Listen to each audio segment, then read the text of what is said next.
got a little surprise for you. Glock 10 millimeter. Look at this. Look at this beauty. Now, before we go any further, we're clear. Glock 10 millimeter, model 20. This was my little surprise. A little early Christmas present. Got some ball ammo and hollow points.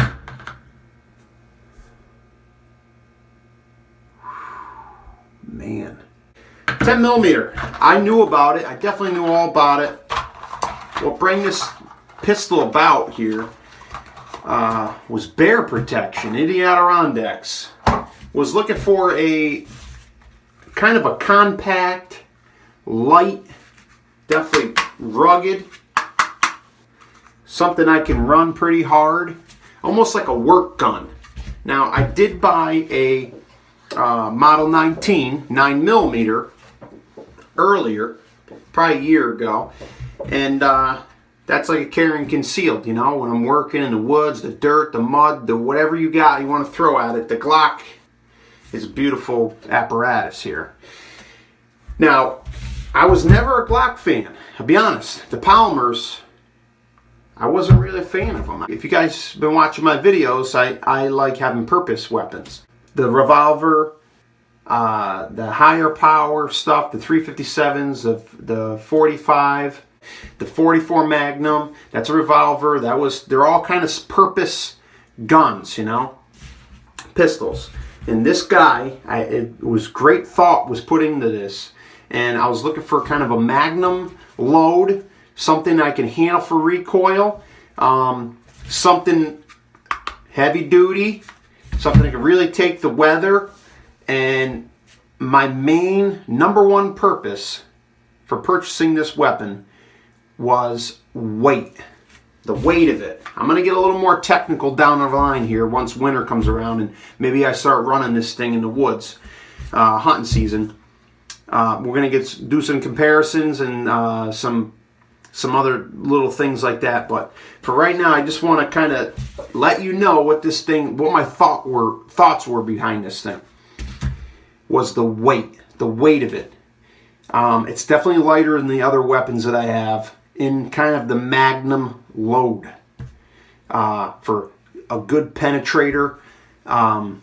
If there was a bear protector to protect us at hunting camp, the Glock 10 millimeter Model 20 was right in the criteria that I was looking for. The Boris boys over there at Target Sport, they helped me out. They were phenomenal. We only had one little hiccup with it. It was missing a mag. One mag was missing, and they were quick right on it. Got it ordered in, got it in, and that went with the deal. But that was no problem. Those guys were good with their word. They got that magazine because I believe this model came with 2 magazines, and it only had 1. So that's no problem. That's easy. I went back. Got a couple boxes of ammo and some plinking ammo. I purchased it in the self-defense, some hollow points, just to have something around here.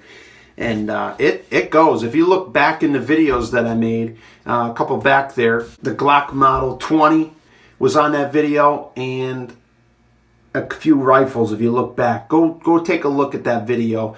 And my buddies didn't know about it. I surprised them on the way up north this weekend to check the cameras and prep for camp in the Adirondacks. So they were all surprised, and no one really seen the 10 millimeter coming. I was looking for that right gun to have on me, and I'm going to try this year. I'm definitely going to give this a run for its money and see what it is. I can shoot it.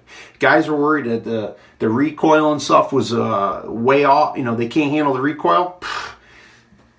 I don't know what they're talking about. This thing's beautiful, smooth. Maybe I'm just used to the revolvers. They kick pretty good, but this thing, smooth, baby. No problem. It might be the ammunition I'm running. I'm gonna experiment. Maybe it's a little lighter power stuff. You know, it ain't really loaded hot. But I'll get the right ammo for this thing, and this will be my sidearm in the Adirondacks. Just got to get the right holster for her and get her on my hip or right here on my chest. But tell me what you think. Let me know what you think about the 10mm Glock. Oh, and one more thing before I forget. I got lucky, actually. I didn't know this. Right over here, if you guys can see it in the light, it says SF. It stands for small frame. Right here. Right there. They actually shrunk that in a little bit right here. They bring that in so you can get a good grip on this. Myself, I have not a small hand. It's, you know, I got big hands, but not too big. Look, I put my hand on that trigger. It's just right for me. I'll tell you, it's right on the edge. If it was, because this is a big frame gun. It's almost too big for my hand, but I can get on there good, and I can get good trigger pull on this. I'm happy. Any bigger than this would be a little difficult for my hand. So just remember that if you're going for a Glock Model 20, I believe these are the biggest ones you can get, and that fits my hand nicely. I mean, I get right in there tight, and I can get my finger on that trigger. Beautiful. Okay? So keep in mind when you're looking at Glocks, especially the Model 20, right here, and if you need bigger ones, I believe it comes with a couple extra little grips back here. You can bump that out. But for a guy, medium-sized hands, small hands, go with the SF, and you can locate that right there. I don't know if you can see it. Let me try to bring that in for you. There it is. See it right there? Check it, all right? Check it before you wreck yourself. All right, I'm out of here. What?